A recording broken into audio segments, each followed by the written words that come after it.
Okey, selamat datang semua. Hari ini kita nak terus masuk ke dalam satu kupasan visual yang sangat istimewa tentang Surah Al-Hajj. Ia bukan sekadar satu bab biasa dalam Al-Quran tau, tapi ibarat lautan makna yang sangat dalam, merentas masa, ruang dan dimensi rohani kita. Jadi untuk betul-betul faham keluasan surah ni, kita tak akan tengok dengan cara biasa. Kita akan pinjam pandangan tajam 3 tokoh ulama legenda Islam dan kita tengok macam mana setiap dari mereka jumpa mutiara yang berbeza dari surah yang sama. Okey, jom kita mula. Ini peta perjalanan kita hari ini. Kita akan tengok 3 lensa berbeza. Pertama, pandangan Ibnu Kathir tentang sejarah dan syariat. Lepas tu, lensa Ibnu Qayyim yang fokus pada penawar penyakit hati. Kemudian, kita ada An-Nawawi mengenai adab dan sujud. Dan akhirnya, kita akan tutup dengan kesimpulan yang menggabungkan ke semua elemen ini. Okey, kita masuk bahagian pertama. 3 lensa surah Al-Hajj. Untuk kita decode surah ni, kita kena tengok dari sudut makro, mikro dan juga fizikal. Kita mulakan dengan lensa makro bersama Imam Ibnu Katsir. Kat sini kita akan fokus pada soal sejarah dan akidah. Imam Ibnu Katsir ni, dia letakkan asas surah Al-Hajj ni di atas 3 tonggak utama yang memang epik. Pertama, kedahsyatan hari kiamat. Kedua, lipatan sejarah di sebalik seruan haji. Dan ketiga, garis masa perundangan mengenai keizinan untuk berperang. 3 benda ni sebenarnya membentuk tulang belakang sejarah manusia.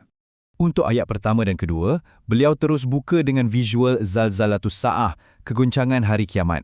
Cuba anda bayangkan, keadaannya sangatlah mengerikan sampai seorang ibu boleh terlupa dekat bayi yang di tengah susukan. Sesuatu yang tak masuk akal kan? Ibnu Kathir bawa hadis-hadis yang gambarkan manusia masa tu bergelimpangan macam orang mabuk. Tapi sebenarnya diorang tak minum arak pun. Diorang mabuk sebab terlampau takut. Ini memang satu kejutan psikologi yang betul-betul buat kita tersentak. Dari pengakhiran dunia, Ibnu Kathir bawa kita undur sikit ke masa lalu, dekat ayat 27. Masa ni, Allah perintahkan Nabi Ibrahim untuk laungkan seruan haji di tengah-tengah padang pasir yang kosong. Secara rasionalnya, Nabi Ibrahim pun tanyalah, "Wahai Tuhan, macam mana suara aku nak sampai dekat semua manusia?" Jawapan Allah sangat mendalam. "Serulah dan aku yang akan menyampaikannya." Ibnu Kathir tekankan, ini adalah satu jaminan dari Tuhan. Hati orang beriman ni memang akan sentiasa terpaut dan dipanggil ke Baitullah melangkaui logik suara manusia biasa. Seterusnya, Ibnu Kathir bawa kita ke ayat 39. Dari segi kronologi sejarah Islam, beliau terangkan ini adalah momen tepat di mana hak mempertahankan diri mula-mula disyariatkan. Bayangkan, bertahun-tahun umat Islam tahan sabar, kena tindas teruk di Mekah tanpa membalas, barulah ayat ini turun yang bermaksud diizinkan berperang bagi orang-orang yang diperangi kerana sesungguhnya mereka dizalimi. Ia adalah satu titik perubahan perundangan yang sangat krusial. Okey, sekarang kita beralih ke bahagian ketiga pula. Lensa mikro bersama Imam Ibnu Qayyim yang lebih mendalam dan fokus kepada penawar penyakit jiwa.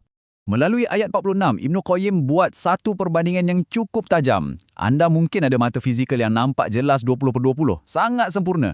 Tapi, ia jadi tak guna langsung kalau basirah atau mata hati kita tu dah rosak.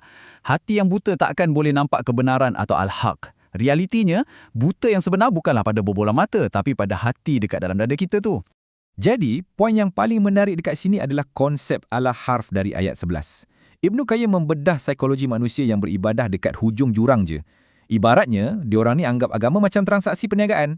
Kalau hidup untung, bukan main lagi puji Tuhan. Tapi, bila diuji dengan susah sikit je, iman terus runtuh dan berpaling tadah. Ibnu Qayyim bagi amaran keras tau, betapa ruginya kalau kita mengamalkan iman yang bersyarat macam ni. Dan dekat sinilah Ibnu Qayyim guna logik rasional yang sangat genius dari ayat 73. Untuk patahkan konsep syirik, Al-Quran tak guna pun haiwan yang hebat-hebat. Allah cuma guna lalat. Ya, lalat. Cuba fikir, berhala yang disembah tu ataupun zaman moden ni, duit, status, kuasa. Kalau gabungkan semua tu pun, takkan mampu cipta seekor lalat. Malah kalau lalat tu rampas sebutir gula dari mereka, Tuhan-Tuhan palsu ni tak berdaya pun nak ambil balik. Memang satu tamparan logik yang betul-betul dedahkan kelemahan mutlak syirik.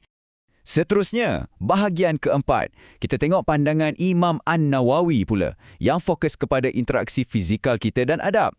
Anda tahu tak, ada 14 tempat yang para ulama besar, terutamanya dalam mazhab Syafi'i, dah sepakat sebagai lokasi sujud tilawah dalam Al-Quran. 13 daripadanya bertaburan di pelbagai surah. Tapi surah Al-Hajj ni berada di kelasnya yang tersendiri. Angka 2 ni adalah satu fakta yang sangat istimewa. Sebab apa? Surah Al-Hajj satu-satunya surah dalam seluruh Al-Quran yang dimuliakan secara eksklusif dengan 2/4 sujud tilawah, iaitu pada ayat 18 dan ayat 77. Imam An-Nawawi sahkan kelebihan ni bersandarkan hadis dan riwayat yang memang kukuh. Kenapa angka 2 ni penting sangat? Sebab di sinilah An-Nawawi tekankan pasal adab. Bila kita baca ayat-ayat sujud dalam surah Al-Hajj ni, ia menuntut penyerahan fizikal yang nyata. Ia bukan sekadar baca dekat mulut je tau. Bila lidah kita sebut tentang tunduk pada Allah, tubuh badan kita secara harfiah kena buktikan kata-kata tu dengan dahi menyentuh lantai. Kalau kita sengaja tinggal sujud ni, maknanya kita dah hilang adab yang tinggi terhadap perintah Tuhan. Okey, kita dah sampai ke bahagian kelima dan terakhir. Macam mana ketiga-tiga lensa tadi bersatu untuk melengkapkan syariat, roh dan jasad kita? Kalau kita rumuskan, ketiga-tiga ulama ni bawa dimensi yang melengkapkan antara satu sama lain dengan cukup sempurna. Ibnu Kathir letak asas yang kukuh dengan sejarah, akidah dan syariat. Ibnu Qayyim pula masuk ke bahagian dalaman, bersihkan roh dan rawat penyakit tawar-menawar dalam hati kita.